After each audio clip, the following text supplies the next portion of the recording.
안녕하세요. 기업을 위한 법률 백신 오백서 대표 변호사 김비동입니다. 최근에 검찰청, 경찰청, 국세청, 국가의 중요한 세 가지 기관이죠. 여기서 비트코인 등 가상자산 보관 과정에서 큰 사고가 생겼습니다. 그래서 오늘 저희 로펌에서 유튜브를 긴급 업로드하게 되었습니다.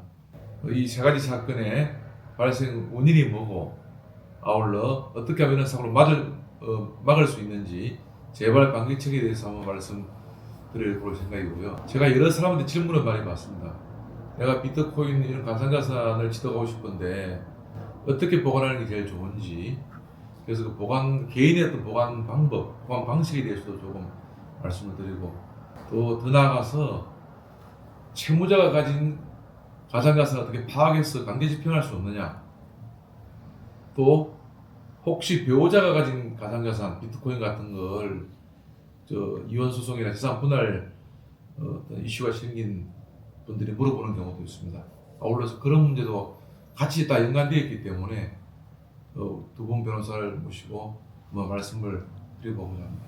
제일 처음 우리 김 변호사님, 최근에 발생한 이 세 가지 기관의 사건들에 대해서 먼저 한번 설명해 주면 좋을 것 같아요. 먼저 검찰청에 있었던 사건부터 한번 설명해 주시죠. 네, 최근 수사기관과 국세청에서 가상자산 압수물 관리 과정에서 사고가 연이어 보도되고 있는데요.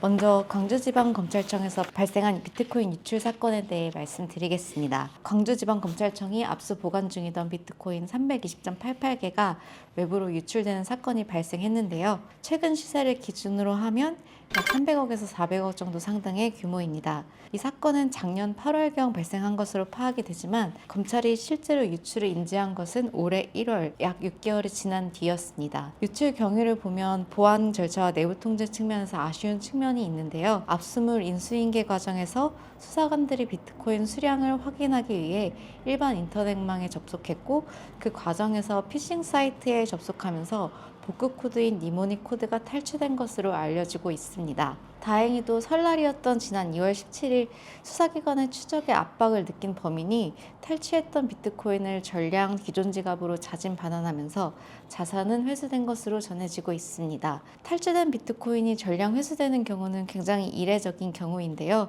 어떠한 경위로 반환이 이루어졌는지는 아직 구체적으로 밝혀지지 않고 있습니다.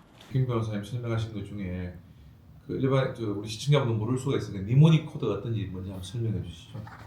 니모닉 코드란 이제 디지털 자산 지갑을 분실했을 때 이제 복구하기 위한 비밀번호 같은 거라고 생각을 해주시면 되는데요. 가상자산 이전을 위해서는 퍼블릭 키와 프라이빗 키가 필요합니다. 그래서 이제 프라이빗 키가 비밀번호 같은 역할을 하는데요. 이 프라이빗 키를 복구할 수 있는 비밀번호가 니모닉 코드입니다. 그래서 12개에서 24개의 단어로 정도로 구성이 되어 있고 마스터키의 복사본이라고 생각하시면 될 것 같습니다. 니모닉 코드 제가 좀 더 쉽게 설명드리면, 우리 가상자산을 이제 지갑에 보관을 하게 되는 경우가 있는데요. 그죠? 그러면은 지갑에 보관하면 고유의 코드 번호, 난수표 같은 번호가 생성이 되죠. 그죠? 네. 그 번호는 기억하기 힘들고 하기 때문에 본인이 다시 한번 기억하기 쉬운 코드로 다시 만든 게 니모닉 코드죠. 네. 그게 보통은 이제 단어로 12개 이상, 네. 영어로 네. 그렇게 해서 기억해 놓으면은 본인이 그 어떤 의미 있는 표현으로 단어를 나열한 거기 때문에 기억할 수 있게 만든 거죠. 그죠? 네. 근데 검찰청에서 왜 니모닉 그 수량을 확인하기 위해서 접속을 하고, 접속을 통해서 아마 해킹 비슷한 게 생긴 것 같은데 꼭 그렇게 해야 되나요? 사실 그 부분도 의문이 되는 지점이 있기는 합니다. 사실 블록체인 같은 경우는 이제 익스플로러를 통해서 인터넷상에서 지갑 주소를 알면 잔액과 수량을 확인할 수 있기 때문에 굳이 인터넷에 접속할 필요가 없었는데, 이제 수사기관이 그런 부분에 대한 이해가 부족했거나 아니면 설명이 조금 불충분한 부분이라고 생각하고 있습니다. 어이없는 사실은 좀 사고인 것 같은데, 그죠? 우리 이제 시청자분들 잘 모르시겠지만 검찰에서 하는 일이 뭐 수사 재판의 전문가 알고 계신 분이 많은데, 실제로 압수물 보관이 굉장히 중요한 업무입니다. 왜 그렇겠습니까? 형집행 업무가 검찰에 맡겨져 있거든요. 그러면은 형이 집행되면은 몰수를 해야 되고, 또 실형 같은 진역형이 선고되면은 인실을 확보를 해서 자유형을 집행을 해야 됩니다. 그래서 집행 업무가 굉장히 중요합니다. 형의 집행 업무. 벌금 같은 경우는 또 벌금도 징수해야 되고, 그래서 검찰청에 가면은 압수가 또 작은 데 압수계획 같은 게 다 설치되어 있고요. 거기서 굉장히 그 압수물 업무를 중요하게 여기고 있습니다. 근데 우리 마약 같은 거 함부로 보관하다가 밖으로 빠져나가면 보통 문제가 아니겠죠, 그죠? 그런데 의없는 실수를 한 거고, 지금 뭐 밝혀진 바로 하면은 사실은 그 비트코인 수량을 확인하기 위해서 니모니 코드를 오픈할 필요가 없는 거죠. 네, 맞습니다. 네, 그런데 오픈했다는 거 봐서는 기본적으로 비트코인 가상자산에 대한 공무원들이, 검찰 수사관들이 기본 지식을 못 갖추고 있는 거 아니냐, 기본 교육이 안 되고 있는 거 아니냐 이런 생각이 들거든요. 네, 그렇겠죠? 네, 그런 것을 보입니다. 예, 일단은 검찰청 유출 사건은 개괄적인 내용이 이렇습니다. 두 번째는 경찰에서도 또 비슷한 사고가 있었습니다. 네, 경찰에서 발생한 사건도 한번 설명해 주시죠. 네, 이제 광주지방검찰청 사건 이후로 이제 전수조사에 들어갔는데요. 그러다 보니 서울 강남경찰서에서도 비트코인 유출 사고가 발생했다는 게 뒤늦게 알려졌습니다. 이제 사건의 경위는 이제 2020년이었는데요. 이제 A씨 등이 운영하던 코인 업체가 자신들이 발행한 코인이 해킹을 입었다면서 경찰에 신고를 했습니다. 그래서 경찰은 범죄와 관련된 비트코인 22개를 임의 제출받아서 보관하게 되었고요. 근데 문제는 여기서 발생하는데, 이제 경찰이 USB에 임의 제출받아서 보관했지만 A씨가 해당 니모니 코드를 알고 있었습니다. 그래서 기사에 보시면은 콜드월렛은 내가 갖고 있었는데 안에 있었던 자산이 없어졌다라는 내용으로 나오거든요. 그래서 니모니 코드를 보유하고 있으면은 콜드월렛에 보관하고 있더라도 외부에서 이제 프라이빗 키를 생성해서 이전할 수 있게 됩니다. 그래서 결국 이제 니모니 코드를 알고 있었던 A 씨가 회사의 경영난을 해결하기 위해서 이제 압수된 비트코인을 빼돌렸고, 현재 시세 기준으로는 22개였기 때문에 약 22억 원 이상의 상당이고 10억 원 이미 현금화해서 사용한 것으로 알려지고 있습니다. 그래서 수사기관이 콜드월렛을 보관하고 있었지만 자산에 대한 실질적인 통제권을 확보하지 못한 상태였다는 것을 이제 수사기관이 뒤늦게 인지한 사건이었습니다. 두 번째 사건도 결국은 가상자산의 특성에 대해서 기본 지식이 부족해서 발생한 일 같은데요.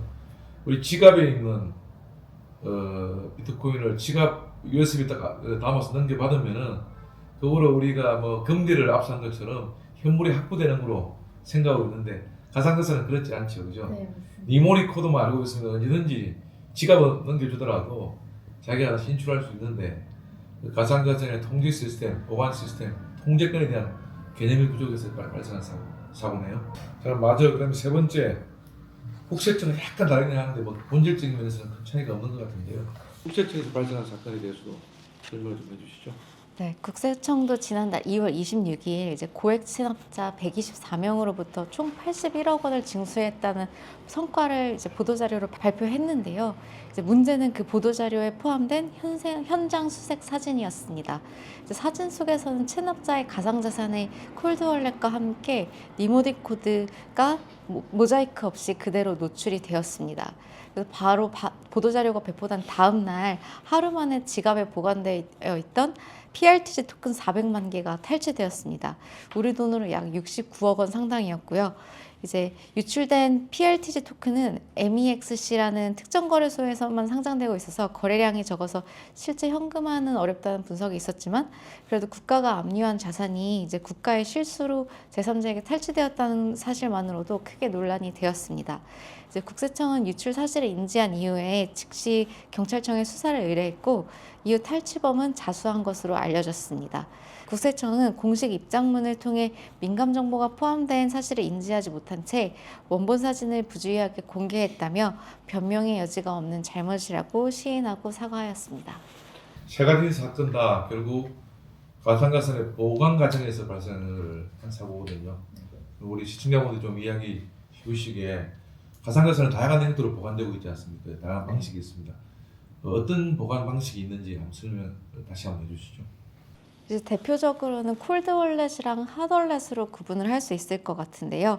이제 핫월렛은 인터넷상 연결된 지갑으로 이제 상시 이전이 편리한 지갑인데 해킹의 위험이 좀 높습니다. 이와 달리 콜드월렛은 인터넷과 물리적으로 분리된 지갑으로 일반적으로 금고에 비유되기도 합니다. 그래서 이제 보관 주체를 기준으로는 이제 거래소에 맡기는 방식과 본인이 직접 보관하는 방식으로 나눌 수 있는데요. 이제 거래소 보관은 이제 업비트 빗썸과 같은 중앙화된 거래소에 맡기는 방식이고, 이제 편리하긴 하지만 키는 거래소가 보관하고 있습니다. 그래서 직접적인 통제권은 거래소에게 있다고 볼 수 있습니다. 거래소는 보안을 위해서 80% 이상 콜드월렛에 보관하는 정책을 취하고 있고요. 이제 나머지만 온라인과 연결된 핫월렛에서 운영하고 있습니다. 최근 기사에 따르면 뭐 두나무 같은 경우는 99%를 콜드월렛에 보관하고 있다라는 기사를 발표하고 있습니다. 개인 보관은 이제 본인이 직접 프라이빗 키를 관리하는 방식인데요. 이제 뭐 본인도 이제 레저나 USB 같은 콜드월렛 방식도 사용이 가능합니다. 근데 개인이 보관할 경우에는 이제 가상자산에 대한 완전한 통제권을 갖는 대신 관리 실패의 책임도 전적으로 본인이 져야 합니다. 뭐 니모닉 코드를 잊어버린다거나 프라이빗 키를 잊어버리면 이제 영영 복구할 수 없는 그런 위험도 본인의 책임하에 두어야 합니다.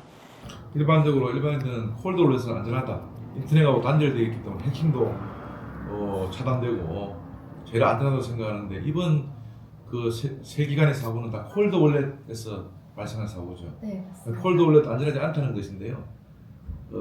조금 설명을 했지만은 가장 허점이 뭔지 한번 설명해 주십시오. 그래서 이제 세 가지 사건 다 모두 이제 니모닉 코드가 유출되면서 발생했다는 것에서 공통점이 있는데요.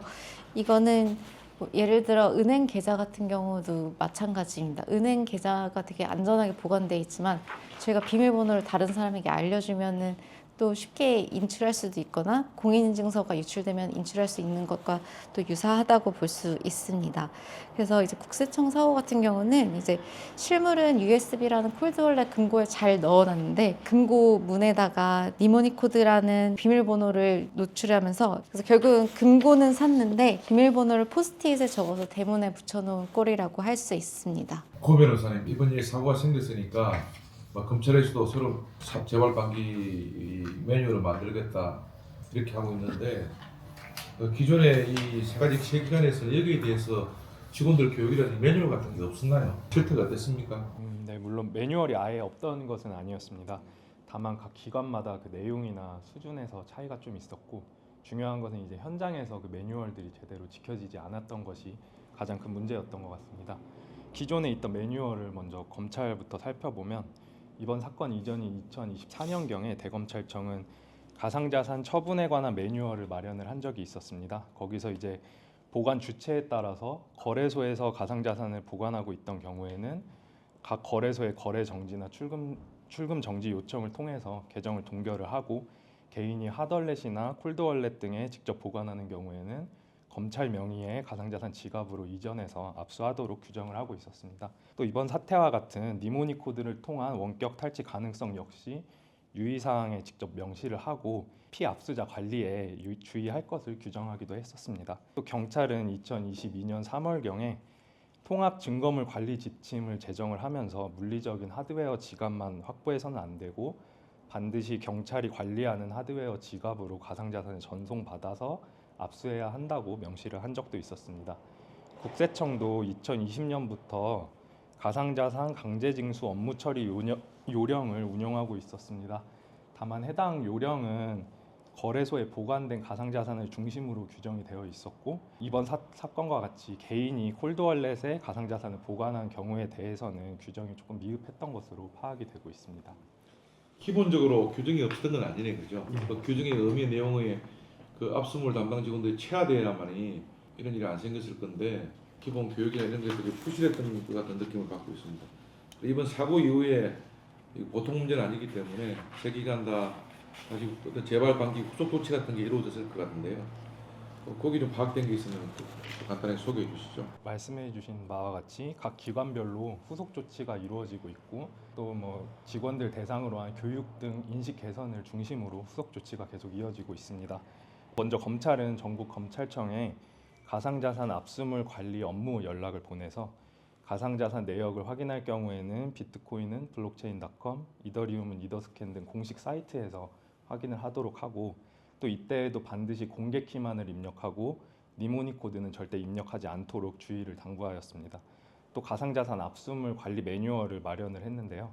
거기서 이제 가상자산 지갑이 담긴 USB 등 압수물과 접속 권한에 해당하는 핀 번호, 니모닉 코드를 분리해서 별도로 보관 관리하도록 정하고 있습니다. 또 추가적으로 현재까지는 가상자산 지갑이 담긴 USB를 단순히 금고에 넣어서 보관을 하고 있었는데 향후에는 가상자산 거래소나 커스터디 수탁업체에 맡기는 방안을 검토 중이라고 밝혔습니다. 또 경찰은 지난 2월 23일부터 디지털 자산 압수물 관리 체계 개선 계획을 마련하여 시행 중이라고 합니다. 압수 단계를 준비, 압수, 보관, 송치 구분을 해서 관리 체계를 개선하고자 하는 것인데요. 먼저 준비 단계에서는 가상자산 압수물 관리자를 2인으로 지정을 하고 개인키나 니모닉 코드 등을 담당자별로 분할하여 관리하도록 하였습니다. 또 그 다음으로 압수 단계에서는 압수물인 가상자산을 경찰 명의 하드웨어 지갑 주소로 전송하여 압수를 하고 보관 단계에서는 하드웨어 지갑과 니모닉 코드를 봉인한 상태에서 증거물 보관실 금고에 보관하고 매월 수사과장이 가상자산 잔액을 조회해서 점검하도록 했습니다. 다음 송치 단계에서는 압수물을 검찰청에 가상자산 지갑 주소로 전송을 하거나 하드웨어 지갑과 니모닉 코드를 봉인한 상태에서 송치하도록 했습니다. 또 나아가 검찰과 마찬가지로 압수한 가상자산을 거래소 등 가상자산 사업자에게 위탁하는 보관 사업을 추진하고 디지털 자산 압수 보관 규칙을 제정하기로 했습니다.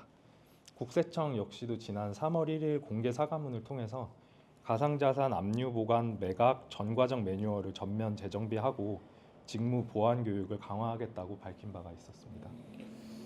우리 고변호 사람이 세계 기관의 여러 가지 지금 노력들을 소개를 쭉 했는데 제가 듣다 보니까 거래소나 커스터디 업체에 보관하는 방안을 마련하고 있다는 내용이 눈에 확 들어옵니다. 사실은 우리 형사소송법에 보관 위탁 제도라는 게 있습니다. 검찰청의 공간 내에 모든 걸 다 압수물 보관할 수가 없거든요. 예를 들면은 너무나 공간을 많이 차지한다. 대량의 어떤 물건을 발견됐다 그러면은 그 소유자, 소지자한테 보관을 할 수도 있습니다. 그리고 예컨대 멸실의 훼손의 우려가 있다. 이게 특수한 조건 하에 온도나 이런 습도를 유지해야 될 상황이 있으면은 검찰청에서 그런 시설을 마련할 수가 없거든요. 그럼 그런 시설을 가진 전문기관에 한테 제3자에게 맡길 수 있습니다. 그렇게 하는 게 형사소송법에 보관 위탁이라는 제도가 마련되어 있습니다. 이 직원들을 막 교육시키고 검찰청에서 관리한다 하더라도 이게 지금 블록체인이라는 거는 처음에는 큰 사고가 생길 수도 있지 않습니까? 그래서 결국은 업무를 분리하는 게 제일 안전할 수 있거든요. 그러면 우리 거래소, 비스밀 업계도 거래소도 보관 업무를 하고 있기 때문에 거기에 맡기면은 검찰청 내부나 경찰 내부에서 사고는 미연에 방지가 되지 않겠습니까? 거기에 전문화 되고 아니면은 수탁 업무만 커스터디 업무만 전문으로 하는 업체들도 많이 있죠. 힘들어서 우리나라 국내 업체들도 있죠. 네, 있습니다. 네, 예. 코닥, K닥 등 수탁을 중심으로 하는 업체들도 있고요. 거래소도 보관 라이선스를 모두 갖고 있어서 커스터디 서비스를 제공하고 있습니다. 국내 업체들 우리나라 수사기관이나 국내 업체에 맡겨야 되고 그중에 신뢰하는 업체들이 꽤 많이 있기 때문에 맡기면은 그 자력 증명 같은 것도 거기서 공적인 문수로 받고 하면은 위에 검찰청 내부의 상급자들도 언제든지 체크가 가능하고 그러면 한편으로 그 직원들의 어떤 업무 리스크, 업무 부담을 들 수 있는 면도 있으니까 그냥 크게 제도 개선책을 마련한다면은 전문기관에 보관 위탁을 해서 투명하게 관리하는 방식. 그러면 투명성이 보장되고 물론 약간의 보관료 같은 예산이 필요할 겁니다.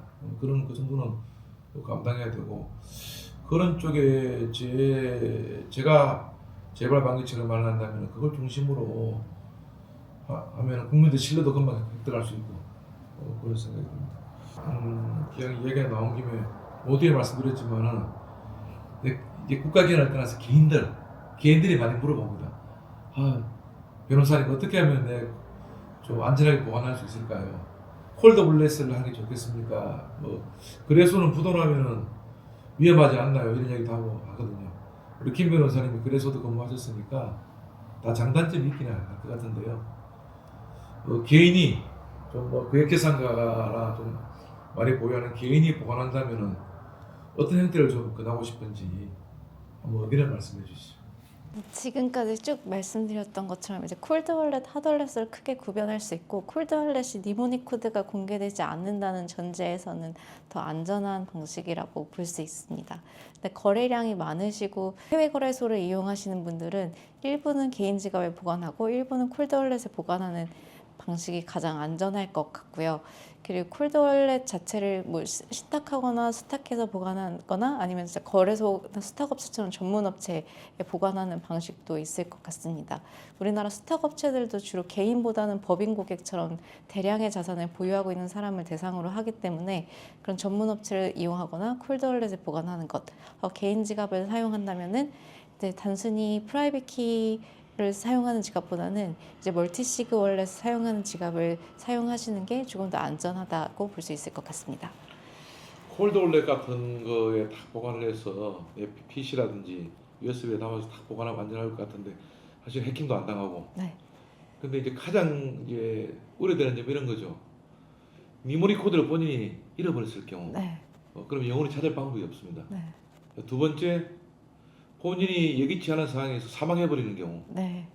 그런 경우가 있고, 대신에 그래서 요즘에 멀티시그라는 게 설정을 할 수가 있죠, 그죠? 네. 나와 배우자, 자식들이 있다 그러면은 4명이 멀티식으로 등록을 해놓고 4사람 중에 3사람이 사인이 있으면 언제 찾을 수 있거나 또 2사람이 사인이 있으면 찾을 수 있게 되면은 만약에 그럼 또 가족들 알려줘야 되겠죠. 네.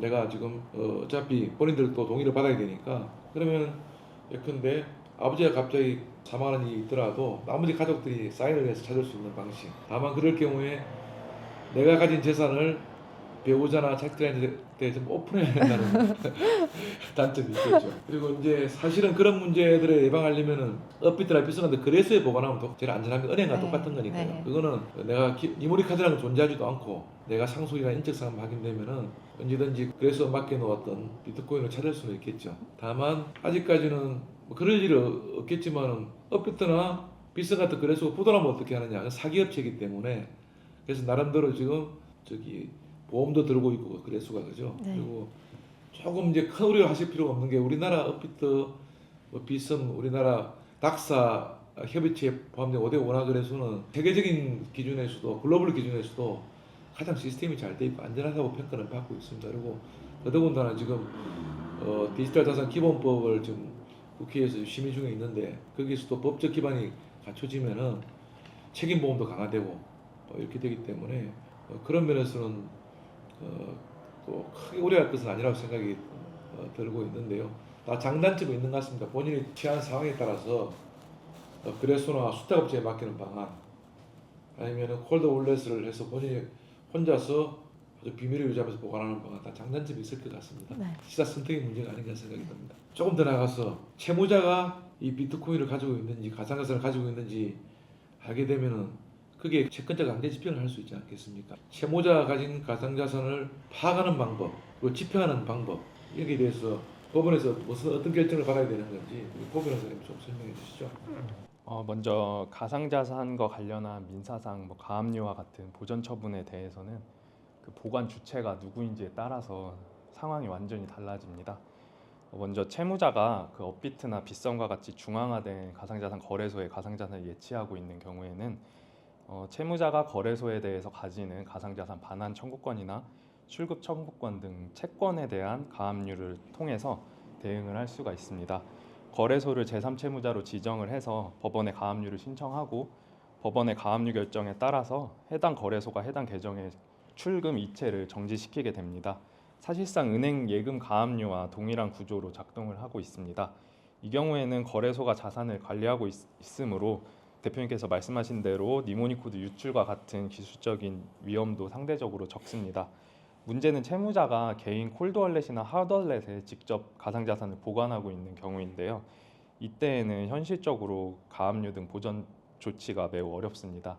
민사집행법상으로 가압류의 집행 대상은 크게 부동산, 유체동산, 채권 및 기타 재산권 등으로 구분해서 규율을 하고 있는데 물론 학술적으로 견해 대립은 있지만 현재로서는 개인 지갑에 보관된 가상자산 자체는 이 4가지 경우에 해당되지 않는다고 보는 것이 다수의 입장입니다. 결국 개인 지갑에 있는 가상자산에 대해서는 현행법상으로 가압류를 걸 수 있는 법적 근거 자체가 불분명한 상황입니다. 개인 지갑은 그러면은 뭔가 입법 조치가 있으면은 압류 대상이나 그 재산 집행 대상으로 삼을 여지가 있을까? 이론적으로 또 쉽지 않은 부분도 있을 것 같은데요.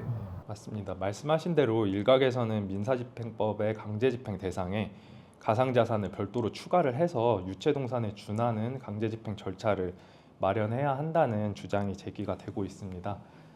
다만 그렇지만 실제로 그렇게 입법이 된다고 하더라도 현실적인 난관이 남아 있습니다. 유체동산 강제집행은 원칙적으로 집행관이 해당 물건의 점유를 가져오는 방식으로 이루어지는데 이를 가상자산에 직접 적용을 해보면 결국 집행관이 채무자의 개인 키나 니모닉 코드를 확보해서 국가가 관리하는 지갑으로 해당 가상자산을 전송해야 한다는 뜻입니다. 채무자가 개인 키와 니모닉 코드를 순순히 알려줄 리가 없고 집행관이 기술적으로 이를 찾아낼 수단도 마땅히 없기 때문에 결국에 채무자의 자발적인 협조를 기대해야 되는 문제는 여전히 존재한다고 볼 수 있습니다. 이게 가상자산의 특징이기도 한데요. 지갑에 보관하고 나면은 아까 말했듯이 코드 번호로 관리되어 있는 것이고 그 코드 번호 외에는 이게 누구의 소유인지 누구 것인지 자체가 특징이 불가능한 거죠. 그거는 탈중앙화 어떤 지갑 같은 경우에는 그 탈중앙화 지갑을 보관하는 회사를 만든 사람도 이 지갑에 들어있는 비트코인 누구 소유라는 것을 특정할 방법이 없지 않겠습니까? 결국 그러면은 본인이 이게 내 거라고 자백을 해야 되는 거고 내 거고 내 니모닉 코드는 뭐라고 얘기해야 이게 특징이 되거든요. 그건 결국 양심의 자유와 부딪히는 측면도 있고 그죠.